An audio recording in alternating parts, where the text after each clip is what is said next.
ধন্যবাদ। আপনারা জানেন যে নির্বাচন কমিশনার গত কিছুদিন আগে একটি খসড়া প্রস্তাবনা আসন বিন্যাসের একটি খসড়া প্রস্তাবনা দাখিল করেছে। তার বিরুদ্ধে আপত্তি দাখিলের জন্য একটি সময়সীমা দেওয়া হয়েছিল। সেই সময়সীমার মধ্যে লাকসাম মনোহরগঞ্জ সংসদীয় আসন 9-এর বিভিন্ন ভোটার এর বিরুদ্ধে আপত্তি জানিয়ে আবেদন করেছে তাদের পক্ষে, এবং আমি নিজেও একজন লাকসাম মনোহরগঞ্জের ভোটার, সংসদীয় 9 আসনের ভোটার।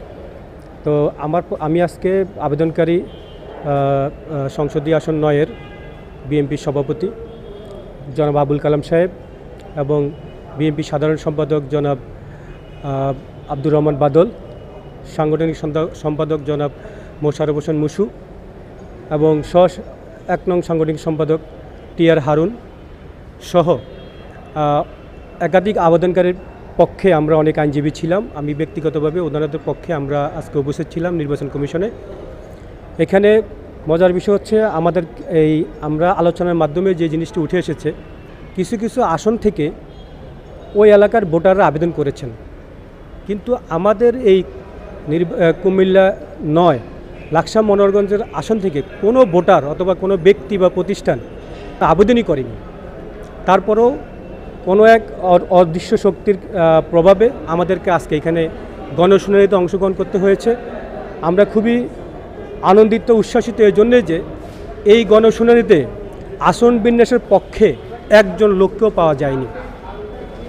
পুরা 2 ঘন্টার আলোচনায় প্রায় 1 ঘন্টার অধিক সময় ধরে কুমিল্লা 9 নিয়ে আলোচনা হয়েছে এবং সবাই সর্বসম্মতিক্রমে কুমিল্লা 9কে অখণ্ডিত রেখে সেই পূর্বের ন্যায় লাকসাম মনোহরগঞ্জের একটি আসন বহাল রাখার পক্ষে সবাই মতামত দিয়েছেন এবং আমরা সবাই সেই ব্যাখ্যা সহকারে জনসংখ্যার ভিত্তিতে, দূরত্বের ভিত্তিতে, আয়তনের ভিত্তিতে এবং আমাদের যেই প্রশাসনিক কাঠামো সকল কিছুর ভিত্তিতে লাকসাম মনোহরগঞ্জ একটি স্বতন্ত্র আসন হিসেবে থাকতে পারে, এটাকে খণ্ডন করার কোনো যৌক্তিক কারণ নেই।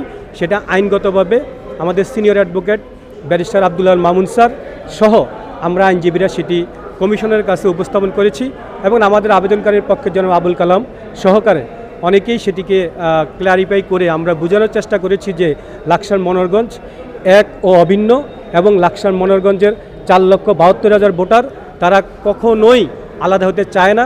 1973 সাল থেকে এই আসনটি আমাদের ছিল এবং 86 সাল থেকে ক্রমান্বয়ে এই লাকসাম মনোহরগঞ্জ একসাথে আমরা পথ চলছি, ভবিষ্যতেও আমরা একসাথে থাকতে চাই এই আশাবাদ ব্যক্ত করছে এবং সকলে মিলে আজকে এই পুরো অডিটোরিয়াম জুড়ে লাকসাম মনোহরগঞ্জের অখণ্ডতার পক্ষে ছিল এবং তারা সবাই চেয়েছে।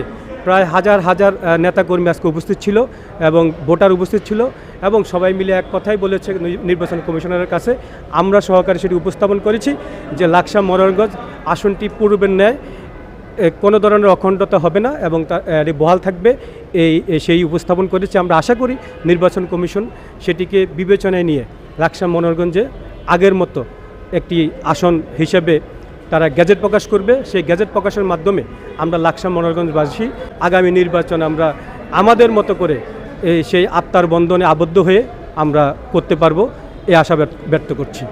ধন্যবাদ সবাইকে। কুমিল্লা 9 লাকসাম মনোহরগঞ্জ এই আসনে কোনো ধরনের আবেদনই করা হয় না শ্রেণীবিন্যাসের জন্য। সুতরাং এই আজকের যেই শ্রেণীবিন্যাসের বিষয়গুলো উঠে এসেছে সম্পূর্ণ অযৌক্তিক। সুতরাং এই আবেদনের বিপক্ষে কোনো ধরনের বক্তব্য উপস্থাপন হয় না, শুধু পক্ষে উপস্থাপন হয়েছে। সুতরাং আমরা আশা করি যে লাকসাম মনোহরগঞ্জ আগের মতো পূর্ণ বল থাকবে।